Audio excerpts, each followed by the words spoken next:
శ్రీకాంత్ గారు పాల విషయంలోకి వస్తే పాలు ఇంతకుముందు ఒక శ్రోత ఒక ప్రేక్షకులు అడిగినట్టు ఎక్స్పైర్ అయిన పాలు తాగితే ఏమవుతుంది.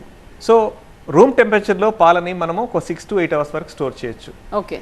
రెఫ్రిజరేషన్ నార్మల్ స్టోరేజ్లో ఒక 24 hours స్టోర్ చేయొచ్చు. డీప్ ఫ్రీజర్లో దాన్ని 1 week వరకు స్టోర్ చేయొచ్చు. సో మనకి అన్ఆర్గనైజ్డ్ సెక్టర్ ద్వారా వచ్చే మిల్కే ఎక్కువ కంటామినేట్ అయ్యే ఛాన్స్ ఉంది కాబట్టి సో ఈ కంటామినేషన్ వల్ల మనకు నష్టాలు చూస్తే ఒకటి ఎస్పెషలీ దానివల్ల పోషణతో పాటు పోషణ లోపంతో పాటు భారతదేశంలో చాలామంది పిల్లలు మాల్న్యూట్రిషన్తో బాధపడుతున్నారు. 50% పిల్లలు అనీమియాతో బాధపడుతున్నారు. సో వాళ్ళ గ్రోత్ స్టంటెడ్ ఉన్నారు, పిల్లలు బలహీనంగా ఉన్నారు.